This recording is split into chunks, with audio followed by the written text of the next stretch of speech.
Subscribe करिए hi-fi study channel को, bell icon को प्रेस कीजिए लेटेस्ट वीडियो अपडेट सबसे पहले पाने के लिए। हेलो फ्रेंड्स, एक बार फिर से आप सभी का बहुत बहुत स्वागत करता हूं आपके अपने चैनल हाईफाई स्टडी पे। दोस्तों यहां पर आप सभी को पता है, यहां पर मैं आप सभी के लिए लेकर के आया हूं वर्तमान भारतीय समाज। ठीक है, वर्तमान भारतीय समाज से रिलेटेड, यानी यहां पर आपका जो पहला चैप्टर है, ठीक है, क्या है पहला चैप्टर, जितने भी इंपॉर्टेंट क्वेश्चन बन रहे थे वो आज के इस वीडियो में हम लोग क्लियर करेंगे। और यहाँ पर हालांकि आपको पता है ना, वर्तमान भारतीय समाज प्रारंभिक शिक्षा का जो आपका पहला चैप्टर है, इससे संबंधित जितने भी क्वेश्चन आपके बनते थे सारे क्लियर करा देंगे, और जितने भी बचे यहाँ पर इस वीडियो में। और साथ में यहाँ पर हम लोग देख लेंगे जितने भी बहुविकल्पीय क्वेश्चन बनते हैं, ठीक है, जितने भी मल्टीपल चॉइस क्वेश्चन बनते हैं वो भी आज के इस वीडियो में हम लोग देख लेंगे। तो सबसे पहले यहाँ पर हम लोग देख लेते हैं, सबसे पहला जो हमारा एक क्वेश्चन बनता था वो बनता था कि शिक्षा द्विमुखी प्रक्रिया क्या है, स्पष्ट कीजिए। ठीक है, शिक्षा की द्विमुखी प्रक्रिया आपको बताना है, स्पष्ट करना। यहाँ पर शिक्षा को द्विमुखी प्रक्रिया क्या किया गया, बताया गया है कि प्रक्रिया तथा एक त्रिमुखी प्रक्रिया भी माना जाता। क्लियर हो गया ना, यानी कि शिक्षा की जो एक द्विमुखी प्रक्रिया तथा एक त्रिमुखी प्रक्रिया भी माना जाता है।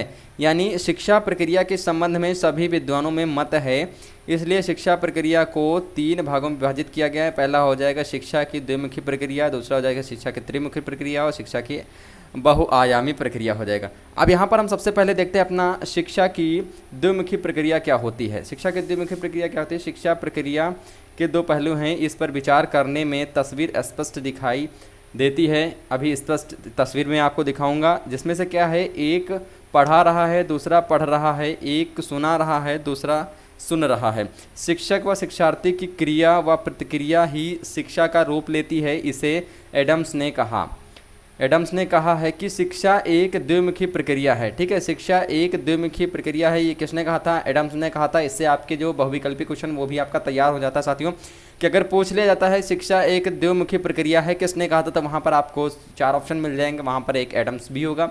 तो अगर एडम्स आप लोगों ने पढ़ा है तो आपको ध्यान रहेगा और आप आराम से उस पर टिक कर सकते हैं, लिख सकते हैं। और आपने स्वीकार किया है कि शिक्षा में 2 कर्ता कार्य करते हैं, इसमें एक शिक्षक होता है, दूसरा शिक्षार्थी होता है, और शिक्षक अपने ज्ञान को छात्रों यानी शिक्षार्थियों जिसे कहते हैं तक पहुंचाता है। ठीक है, क्या करता है? तक पहुंचाता है। ओके, क्लियर हो गया ना इतना? चलिए अब दूसरा देख लेते हैं हम लोग, इसी में है, इसी में बताया साथियों, ये भी गया है,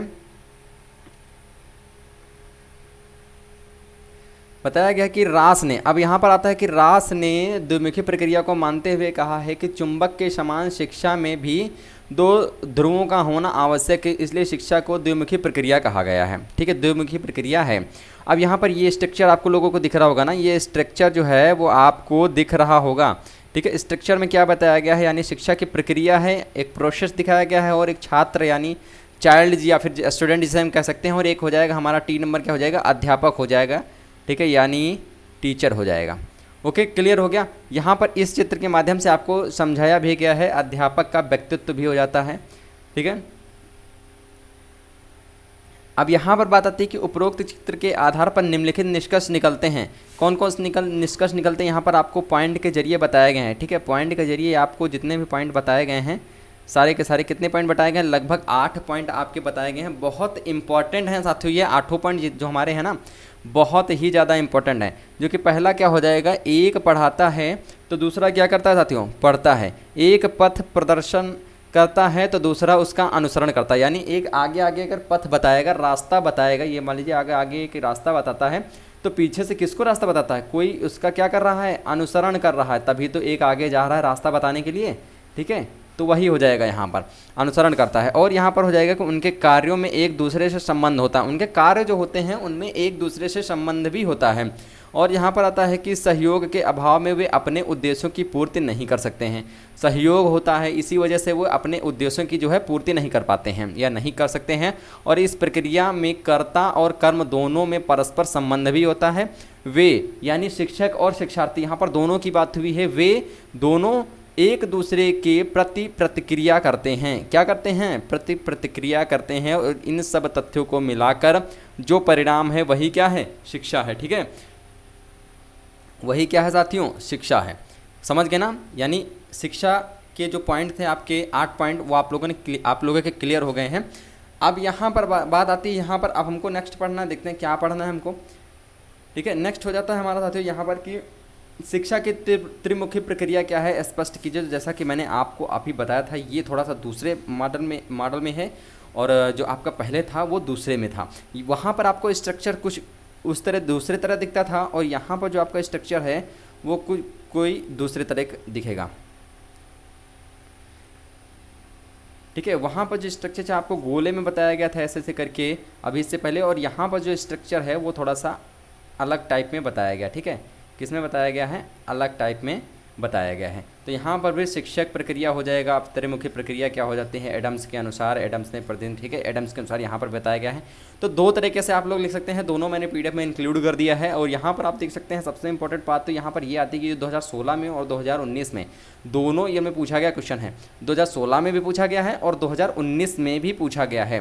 ठीक है, दोनों ईयर पूछे गए हैं, इस वजह से ये वेरी वेरी मोस्ट इंपॉर्टेंट की दृष्टि से आता है। इसको आप लोग नोट डाउन जरूर कर लीजिएगा। पीडीएफ आपको पता ही ना, पीडीएफ कहाँ प्रोवाइड हो जाएगी, तो पीडीएफ जो होती है वो आपको टेलीग्राम पे प्रोवाइड हो जाएगी। टेलीग्राम का जो डोमेन नेम है या नेम समझ लीजिए हाई-फाई स्टडी, ठीक है, हाई-फाई स्टडी 94 आप लोग सर्च करिए, वहाँ पर आपको मिल जाएगा। ठीक है, और साथ में डिस्क्रिप्शन बॉक्स में, नीचे डिस्क्रिप्शन बॉक्स में आपको लिंक दिया रहेगा, वहाँ से भी आप लोग क्या हो सकते हैं, ऐड हो सकते हैं, यानी ज्वाइन कर सकते हैं उसको। और ज्वाइन करने के बाद आप पीडीएफ को डाउनलोड कर सकते हैं। और साथियों अगर पीडीएफ आप डाउनलोड करते हैं तो पीडीएफ को नोट जरूर करते चलिएगा, नोट डाउन जरूर करते चलिएगा। ठीक है, इससे आपके एग्ज़ाम के टाइम में ज़्यादा हेल्प मिलेगी, इससे आपके एग्ज़ाम के टाइम में ज़्यादा हेल्प मिलेगी और आप अच्छे से अच्छे नंबर गेन कर सकते हो। ठीक है, अच्छे से अच्छे नंबर आप गेन कर सकते हो। इसी वजह से मैं कहता रहता हूँ कि भाई साहब आप एक काम किया करिए कि आप नोट डाउन जरूर कर लिया करिए। अब चलिए यहाँ पर देखते हैं हम लोग अपने वस्तुनिष्ठ प्रश्न देखते हैं। ठीक है, वस्तुनिष्ठ प्रश्न यानी फर्स्ट चैप्टर तो आपका खत्म हो गया ना। आप यहाँ पर काफ़ी सारे स्टूडेंट यही नहीं जानते होंगे कि फर्स्ट चैप्टर है क्या। यानी फर्स्ट चैप्टर में मैंने आपको बताया था ना कि फर्स्ट चैप्टर कौन सा है। तो फर्स्ट चैप्टर जो हमारा था वो था शिक्षा का अर्थ, महत्व तथा उद्देश्य। शिक्षा का अर्थ क्या है, महत्व क्या है और उसका उद्देश्य क्या है, ये था। ठीक है, अब यहाँ पर हम साथियों देखते हैं अपने कुछ वस्तुनिष्ठ प्रश्न जो हमारे आते हैं। तो यहाँ पर हम लोग देखते हैं वस्तुनिष्ठ जो हमारे प्रश्न होते हैं, उनमें से हमारा जो पहला क्वेश्चन दिया गया, यानी सिर्फ फर्स्ट चैप्टर के हैं यहाँ पर वस्तुनिष्ठ हैं। ये मत सोचिएगा कि अलग चैप्टर के भी, यहाँ पर सिर्फ और सिर्फ फर्स्ट चैप्टर के आप जितने भी ऑब्जेक्टिव टाइप क्वेश्चन बनते हैं वो सारे के सारे यहाँ पर हैं। जो कि यहाँ पर हम लोग पहला देख सकते हैं कि सामान्य रूप से शिक्षा की विचारधाराएँ हैं। सामान्य रूप से शिक्षा की विचारधाराएँ हैं, पहला ऑप्शन दिया गया भारतीय और पाश्चात्य या फिर आवाबा दोनों या ये सभी। तो यहाँ पर जो हमारे साथियों राइट आंसर जो हमारा हो जाएगा, ठीक है, यहाँ पर जो हमारा राइट आंसर हो जाएगा वो बेसिकली हमारा राइट आंसर हो जाएगा ऑप्शन नंबर कौन सा, ऑप्शन नंबर हमारा सा के साथ चला जाएगा, यानी क्या हो जाएगा, आवाबा दोनों यहाँ पर करेक्ट आंसर हो जाएगा। अब देखते हैं यहाँ पर कि आधुनिक भारत के महान दार्शनिक थे, डॉक्टर राधाकृष्णन थे, महात्मा गांधी थे, विवेकानंद थे या इनमें से कोई नहीं। तो यहाँ पर जो हमारा राइट आंसर हो जाएगा, आपको पता ना, डॉक्टर राधाकृष्णन हो जाएगा हमारा राइट आंसर। ठीक है, भारत के आधुनिक महान दार्शनिक कौन थे, डॉक्टर राधाकृष्णन थे। ठीक है, कौन थे, डॉक्टर राधाकृष्णन। अब यहाँ पर देखते हैं हम लोग थर्ड नंबर अपना क्वेश्चन देखते हैं कि महात्मा गांधी ने शिक्षा का श्री गणेश किया, बाल केंद्रित, निशुल्क, बुनियादी या ये सभी। जल्दी से बताइए थर्ड नंबर का राइट आंसर क्या हो जाएगा। अगर आप लोगों ने पढ़ा है तब आपको पता भी होगा। तो यहाँ पर जो हमारा थर्ड का राइट आंसर हो जाएगा वो जाएगा हमारा ऑप्शन नंबर बी। हम लोगों ने बुनियादी पढ़ा था, ठीक है, बुनियादी पढ़ा था, option number B correct answer हो जाएगा। महात्मा गांधी ने शिक्षा का श्री गणेश किया बुनियादी। अब यहाँ पर आता है फोर्थ नंबर हमारा कि मानव शिशु माँ के गर्भ से बाहर आता है 5 महीने बाद, 6 महीने बाद, 8 महीने बाद या 9 महीने बाद। ये तो सभी को कंफर्म ही होगा ना। ऑप्शन नंबर किसके साथ चला जाएगा, ऑप्शन नंबर किसके साथ चला जाएगा, ऑप्शन नंबर डी के साथ चला जाएगा। कितने महीने बाद, 9 महीने बाद, ऑप्शन नंबर डी हो जाएगा। अगला यहाँ पर हम लोग 5 नंबर अपना क्वेश्चन देखते हैं, प्रारंभिक शिक्षा के प्रकार। ठीक है, प्रारंभिक शिक्षा के प्रकार हम लोग देख लेते हैं 3 प्रकार, 5 प्रकार, 4 प्रकार या 6 प्रकार। तो यहाँ पर जल्दी से बताइए राइट आंसर क्या हो जाएगा। अगर आप लोगों ने पढ़ा है, अच्छे से पढ़ा है, पीडीएफ को नोट डाउन किया है, तब तो आपको याद ही होगा। तो प्रारंभिक शिक्षा के जो प्रकार हैं वो कितने प्रकार होते हैं, वो होते हैं बेसिकली 3 प्रकार होते हैं, यानी 3 हो जाएगा हमारा राइट आंसर। अगला देखते हैं हम लोग 6 नंबर हम लोग क्वेश्चन देखते हैं। 6 नंबर क्वेश्चन दिया गया है कि दूरस्थ शिक्षा के उपकरण हैं, दूरदर्शन है, चलचित्र हैं, रेडियो हैं या फिर ये सभी हैं। तो ये भी क्वेश्चन जो था मैंने आपको बताया भी था, ये मैंने आपको बताया था दूरस्थ शिक्षा वाले में। ठीक है, दूरस्थ शिक्षा की परिभाषा जो मैंने आपको बताई थी वहाँ पर मैंने आपको बताया भी था। तो यहाँ पर 6 का जो राइट आंसर हो जाएगा ये सभी हो जाएंगे, यानी दूरस्थ शिक्षा के उपकरण क्या हो जाएंगे, उसमें दूरदर्शन भी आता है, चलचित्र भी आते हैं और रेडियो भी आते हैं, यानी ऑप्शन नंबर डी के साथ यहाँ पर चला जाएगा। नेक्स्ट हम लोग 7 नंबर क्वेश्चन देखते हैं यहाँ पर कि मनुष्य को पवित्र बनाकर उसे श्रेष्ठ बनाता है, मनुष्य को पवित्र बनाकर उसे श्रेष्ठ बनाता है विज्ञान, ज्ञान, अज्ञान या फिर इनमें से कोई नहीं। जल्दी से बताइए यहाँ पर राइट आंसर क्या हो जाएगा। 7 नंबर का राइट आंसर यहाँ पर क्या हो जाएगा। Very good. चलिए यहाँ पर देखते हैं जो हमारा 7 का राइट आंसर हो जाएगा वो हो जाएगा हमारा ऑप्शन नंबर बी हो जाएगा। क्या हो जाएगा, ज्ञान, यानी मनुष्य को पवित्र बनाकर उसे श्रेष्ठ बनाता है क्या, ज्ञान। ठीक है, चलिए अगला यहाँ पर हम लोग देखते हैं 8 नंबर अपने। तो यहाँ पर ये जो आपके हैं बहुविकल्पी हैं, ऑब्जेक्टिव टाइप क्वेश्चन हैं, ये आपके सिर्फ और सिर्फ फर्स्ट चैप्टर से रिलेटेड हैं। आप ये मत सोचिएगा कि आपको सारे बता दिए गए हैं। ठीक है, तो यहाँ पर सिर्फ और सिर्फ क्या हैं, सिर्फ और सिर्फ फर्स्ट के हैं। अब यहाँ पर हम लोग देखते हैं 8 नंबर। 8 नंबर क्या हो जाएगा, एजुकेशन कितने शब्दों से मिलकर बना होता है, 2, 4, 3, 5। मैंने आपको बताया भी था एजुकेशन 2 शब्दों से कितने शब्दों से मिलकर बना होता है, जल्दी से बताइए। एजुकेशन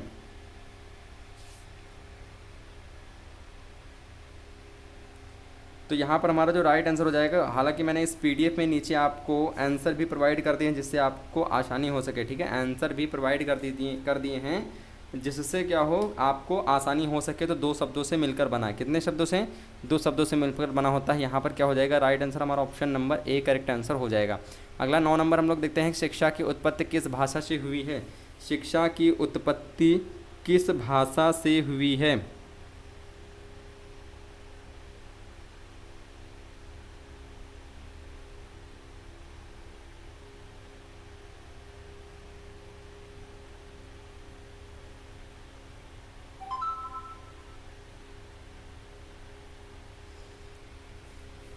चलिए यहाँ पर देखिए, तो शिक्षा की उत्पत्ति हुई है किससे, हिंदी से, अंग्रेजी से, लैटिन से या फारसी से। तो यहाँ पर हमारा जो राइट आंसर हो जाएगा वो जाएगा हमारा option number C. Option number C correct answer हो जाएगा। जो हमारा एजुकेशन किन शब्दों से मिलकर बना होता है, ये हालांकि यहाँ पर जो ऑप्शन सही होता है वो 2 सही होता है, लेकिन हमारा बना होता है कितने शब्दों से, 3 से बना होता है। ठीक है, 3 से बना होता है, यानी ऑप्शन नंबर बा हो जाएगा।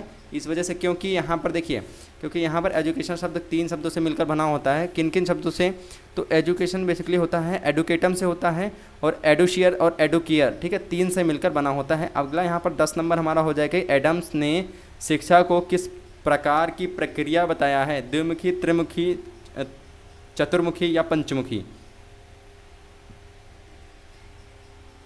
तो यहाँ पर हमारा जो राइट आंसर हो जाएगा वो हो जाएगा कौन सा, हमारा ऑप्शन नंबर ए हो जाएगा, द्विमुखी हो जाएगा। ठीक है, द्विमुखी प्रक्रिया है। अगला क्वेश्चन यहाँ पर 11 नंबर हो जाएगा, विद्या के द्वारा उत्पन्न होता है यश, कीर्ति, सत्यता या फिर ये सभी। यश, कीर्ति, सत्यता या फिर ये सभी। तो 11 का हमारा जो राइट आंसर हो जाएगा वो हो जाएगा option number B correct answer हो जाएगा। ठीक है, क्या हो जाएगा, कीर्ति हो जाएगा हमारा राइट आंसर। अगला हम लोग देखते हैं 12 नंबर क्वेश्चन दिया गया है कि शिक्षा के उद्देश्यों के निर्धारण का मुख्य आधार है। शिक्षा के उद्देश्यों के निर्धारण का मुख्य आधार है व्यक्ति, समाज या उपर्युक्त दोनों या इनमें से कोई नहीं।